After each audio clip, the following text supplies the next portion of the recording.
Hello అండి, నేను మీ తేజుని. Welcome back to my channel. ఈరోజు మన వీడియోలో ఎంతో రుచిగా ఉండే గోంగూర ఎండు కొబ్బరి పచ్చడిని ఎలా ప్రిపేర్ చేసుకోవాలో చూసేద్దాం.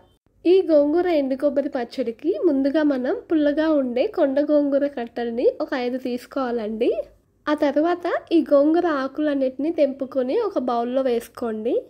ఇప్పుడు ఈ ఆకులన్నిటిని మనం 2 నుంచి 3 సార్లు నీళ్ళల్లో వేసుకొని నీట్గా క్లీన్ చేసేసుకోవాలి. ఇలా క్లీన్ చేసుకోవడం వల్ల ఈ ఆకుల మీద ఏమైనా మట్టి ఏమైనా ఉంటే నీట్గా క్లీన్ అయిపోతుంది. చూసారా ఈ నీళ్ళు ఎంత మట్టిగా ఉన్నాయో.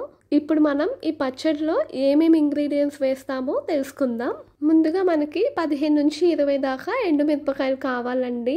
అలానే వెల్లుల్లిపాయ, జీలకర్ర, ఉప్పు, ధనియాలు, మెంతులు, ఎండు కొబ్బరి కూడా తీసుకోవాలండి. ఇప్పుడు మనం స్టవ్ ఆన్ చేసుకొని స్టవ్ మీద ప్యాన్ పెట్టుకొని 1 టేబుల్ స్పూన్ ఆయిల్ని వేసుకొని ఆయిల్ హీట్ అయ్యాక 1 టేబుల్ స్పూన్ మెంతుల్ని వేసుకోండి. ఒకవేళ చేదు తినలేము అనుకునే వాళ్ళు 1/2 టేబుల్ స్పూన్ మాత్రమే మెంతుల్ని వేసుకోండి. ఆ మెంతులు వేగిన తర్వాత వేరే బౌల్లోకి తీసి పక్కన పెట్టుకోండి. ఇప్పుడు అదే ప్యాన్లో 1 టేబుల్ స్పూన్ జీలకర్రని కూడా వేసి వాటిని కూడా ఒక 2 నిమిషాల పాటు బాగా వేగనిచ్చి పక్కన పెట్టేసుకోండి. ఆ తర్వాత మనం అదే ప్యాన్లో ఒక చిన్న కప్పు ధనియాలని కూడా వేసి బాగా వేగనివ్వాలండి. ఈ ధనియాలు ఏంటంటే కొంచెం లేట్గా వేగుతాయి.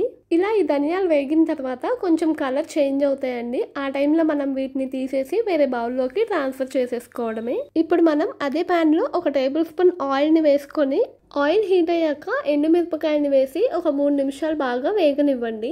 ఇలా వేగిన తర్వాత ఈ ఎండుమిరపకాయని కూడా తీసి వేరే ప్లేట్లోకి ట్రాన్స్ఫర్ చేసేసుకోండి.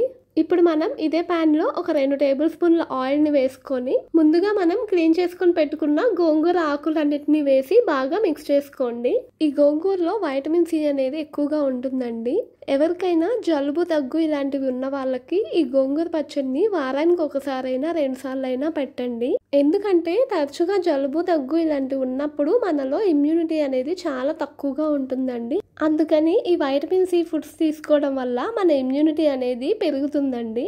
ఇప్పుడు ఈ గోంగూరలో ఉన్న వాటర్ అంతా ఇంకిపోయింది కదండి. సో ఇప్పుడు మనం స్టవ్ ఆఫ్ చేసుకొని ఆ గోంగూరని వేరే ప్లేట్లోకి ట్రాన్స్ఫర్ చేసేసుకోండి. ఇప్పుడు మనం ఒక మిక్సీ జార్ తీసుకొని అందులో ఇందాక చూపించిన ఎండు కొబ్బరి చిప్పని ముక్కలుగా కట్ చేసేసుకొని మిక్సీ జార్లో వేసుకొని మెత్తగా పౌడర్ లాగా చేసుకొని పక్కన పెట్టేసుకోండి. ఇప్పుడు మనం అదే మిక్సీ జార్లో 3 టేబుల్ స్పూన్ల గల్లుప్పుని వేసుకొని అలానే మనం ఇందాక వేయించి పక్కన పెట్టుకున్న మెంతులు, జీలకర్ర, ధనియాలు, ఎండుమిరపకాయలని వీటితో పాటు 1 టేబుల్ స్పూన్ పసుపుని కూడా వేసి మెత్తగా పౌడర్ లాగా చేసుకోండి. ఇలా మెత్తటి పౌడర్ లాగా మిక్సీ వేసుకున్న తర్వాత ఈ మొత్తాన్ని ఒకసారి స్పూన్తో మొత్తం కలిసేలాగా కలిపేసేసుకోండి.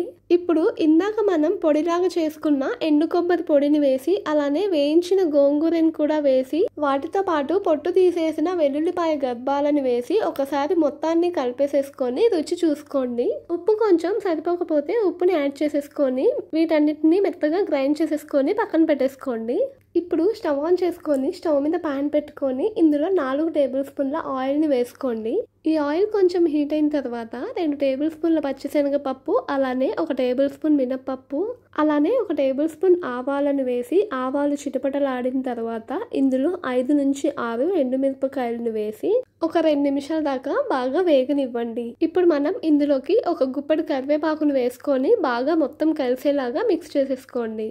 ఆ తర్వాత మనం ముందుగా మిక్సీలో వేసుకొని పెట్టుకున్న గోంగూర కొబ్బరి పచ్చడిని ఈ తాలింపులోకి వేసి నూనె మొత్తం పైకి వచ్చేదాకా బాగా వేగనివ్వండి. ఇలా ఆయిల్ పైకి వచ్చిన తర్వాత స్టవ్ ఆఫ్ చేసేసుకోవడమేనండి. ఇప్పుడు మనం ఈ గోంగూర ఎండు కొబ్బరి పచ్చడిని సర్వింగ్ బౌల్లోకి తీసుకొని సర్వ్ చేసేసుకోవడమే.